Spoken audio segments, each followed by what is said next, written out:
Fakta-fakta gurun pasir di pegunungan Mekah Jeddah menghijau jadi momen bersejarah. Pegunungan di wilayah Mekah Jeddah, Arab Saudi dikabarkan berubah menjadi rumput hijau setelah diguyur hujan beberapa waktu lalu. Informasi mengenai hal ini dikabarkan oleh akun Twitter resmi Masjidil Haram dan Masjid Al-Nabawi The Holy Mosque. Dalam cuitannya, akun tersebut membagikan gambar pegunungan di Mekah Jeddah yang berubah menghijau. Pegunungan berubah menjadi hijau setelah hujan akhir-akhir ini di Mekah Jeddah, terjemahan cuitan The Holy Mosque. Dilansir dari Kompas, momen bersejarah ini muncul ketika citra satelit menunjukkan vegetasi hijau menutupi beberapa wilayah di Arab Saudi bagian barat. Padahal wilayah yang mencakup Mekah, Jeddah, dan Madinah itu dikenal sebagai tempat dagang iklim gurun yang kering. Namun daerah gurun ini berubah menjadi kawasan hijau, seperti diberitakan Arabia Weather.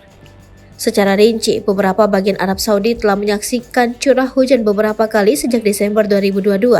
Hujan tersebut memiliki intensitas tinggi dengan periode yang jauh lebih lama dibandingkan tahun-tahun sebelumnya.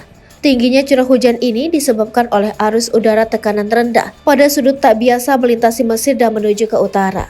Kawasan pegunungan mulai menghijau di Arab Saudi bagian barat.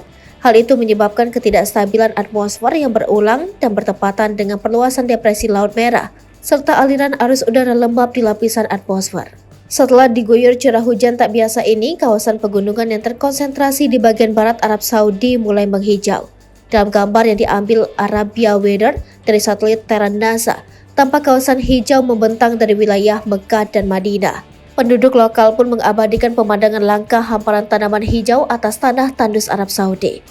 Program penghijauan gurun Arab Saudi.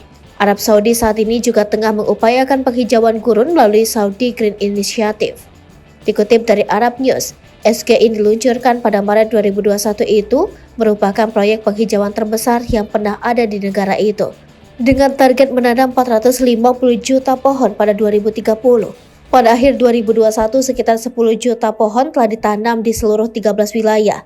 Untuk melawan potensi bahaya urban sprawl, pemerintah Saudi telah menetapkan tujuan spesifik SGI untuk memasukkan ruang hijau secara harmonis ke dalam ekspansi perkotaan, termasuk taman dan penghijauan di dalam batas kota gurun kerajaan. Upaya ini tidak hanya akan membantu mengekang kenaikan suhu, tetapi juga mengurangi emisi karbon dioksida dan meningkatkan kualitas udara.